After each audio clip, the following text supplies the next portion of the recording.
လုပ်တယ်နော်ဒါနဲ့ကမှလုပ်တဲ့အခါမှာကျွန်တော်တို့တွေကလောက်အားကားကိုဆန်နဲ့ပေးလို့ရလားဝတ်စားနဲ့ပေးလို့ရလားတခြားငွေမဟုတ်တော့အရာဝတ္ထုတွေနဲ့ပေးလို့ရသလားလို့မေးလာတဲ့အမျိုးတွေရှိတာပေါ့နော်အဲ့အတွက်ကိုကျွန်တော်ရှင်းပြပေးချင်ပါတယ်အဲ့ဒါကထိုင်းနိုင်ငံမှာကျွန်တော်အလုပ်လုပ်တယ်ဆိုလို့ရှိရင်ပေါ့နော်မိမိတို့ရဲ့သဘောတူညီချက်အရာလက်ခံတာတော့ဘာမှပြဿနာမရှိပါဘူးဒါကတော့လှုပ်ရှင်တဲ့အလုပ်သမားနားလည်မှုသဘောယူပြီးတော့လှုပ်ဆောင်သွားတဲ့အတွက်ကြောင့်ဥပဒေကတိတ်ပြီးတော့မလိုအပ်ဘူးပေါ့နော်ဘာကြောင့်လဲဆိုတော့လှုပ်ရှင်တဲ့အလုပ်သမားအဆင်ပြေကြတာပေါ့ဗျာတကယ်တမ်းကျတော့ဥပဒေထဲမှာသူကသတ်မှတ်ထားတာကတော့အလုပ်လုပ်တဲ့အခါကျရင်လောက်အားကအနှိမ့်ဆုံးလောက်အားကဥပမာ350ရတယ်400ရတယ်ဆိုကြပါစို့ဗျာ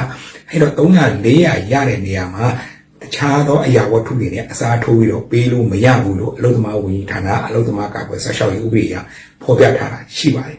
အဲ့တော့ကျွန်တော်တို့အနေနဲ့ဒီဥပဒေကလိုအပ်တယ်လားမလိုအပ်ဘူးလားဆိုတာတော့ဒါအလုပ်ရှင်နဲ့အလုပ်သမားပုံမှာပဲမူတည်ပါတယ်အလုပ်ရှင်နဲ့အလုပ်သမားကဥပမာသဘောတူရဲကျွန်တော်တို့တွေကအလုပ်ရှင်နဲ့ကျွန်တော်တို့အဆင်ပြေနေတယ်ကျွန်တော်တို့အလုပ်သမားဥပဒေတိုင်းရသည်ဖြစ်စီမရသည်ဖြစ်စီတရားနဲ့တရားချစ်ခင်ရင်းနှီးစွာနဲ့တရားနဲ့တရားအဆင်ပြေတယ်လို့ပေးတယ်အဆင်မပြေတယ်လို့ပေးတယ်ပြီးတော့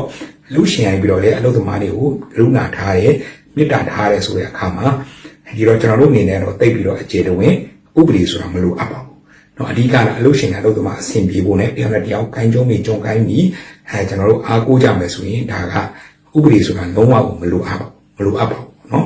အဲ့တော့တချို့သောမျိုးတွေကပြောကြတယ်နောက်ပြီးတော့လည်းတစ်ခုရှိတယ်ဗျကျွန်တော်ရှိတဲ့အလုပ်သမားမျိုးတွေအနေနဲ့မိဘရဲ့အလုပ်လုပ်တယ်သားသမီးတွေနဲ့ပတ်စံတော့ထုတ်လို့ရမှာမရဘူးဥပဒေထဲမှာသတ်မှတ်ထားတာကအဖေလှုပ်လို့ရင်အဖေပဲလက်ခံယူရမယ်အမေလှုပ်လို့ရင်အမေလက်ခံယူရမယ်သားသမီးလှုပ်လို့ရင်သားသမီးကပဲလက်ခံယူရမှာဖြစ်တယ်တကယ်လို့မိဘတွေကနေပြီးတော့လိုချင်တယ်သွားထုတ်ချင်တယ်သားသမီးဖြစ်တဲ့လူကနေပြီးတော့အာဏာလွှဲစာတွေပေးပြီးမှသာရင်ပေါ့နော်ဒါတွေကထုတ်ယူလို့ရတာဖြစ်ပါတယ်နော်အဲ့တော့ဘလို့ပဲဖြစ်ပေါ့လေဥပဒေအရာကတော့ဥပဒေပေါ့ဗျာနော်တကယ်တမ်းကတော့အပြင်မှာကျတော့ကျွန်တော်တို့ဒီနေ့တိုင်းလောက်ကင်စားတော့နေကြတယ်ကျွန်တော်တို့အမျိုးတွေအနေနဲ့ကတော့ဒါ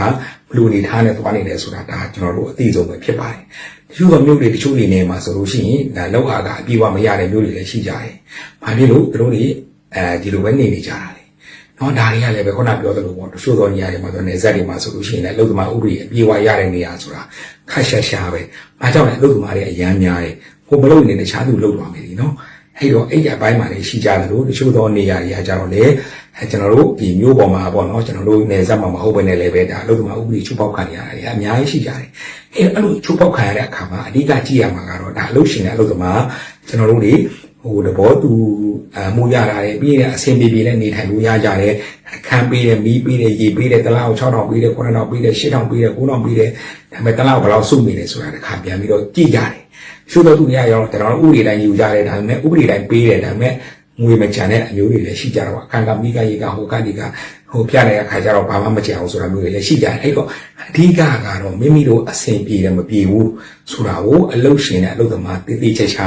ညှိနှိုင်းဆွေးနွေးပြီးတော့တယောက်နဲ့တယောက်ချစ်ချစ်ခင်ခင်နဲ့သွားမယ်ဆိုရင်အဓိကတလောက်ဘယ်လောက်ကြံလဲဆိုတာပို့ပြီးတော့ရေးကြည့်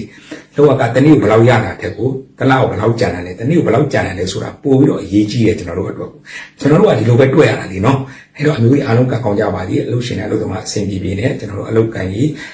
ကျွန်တော်တို့ရှုံးမွေးစွာနဲ့ပေါ့နော်အနေနဲ့ကင်းရှင်းစွာနဲ့လုပ်နေကြပါစီလို့ဆုမွန်တော်တို့တောင်းရင်ဗီဒီယိုလေးကိုဆောင်ရရှောင်းရလေးကိုကျွန်တော်ဆက်မပြတ်တင်ဆက်ပေးမှာဖြစ်လို့ကျွန်တော်ရဲ့ page နဲ့ကျွန်တော်ရဲ့ YouTube channel လေးတွေနဲ့အားလုံးကိုဝိုင်းပြီးတော့ like နဲ့ follow share လေးတွေလုပ်ကြဖို့တော့မမေ့ကြနဲ့เนาะအားလုံးကိုကျေးဇူးတင်ပါတယ်ခင်ဗျ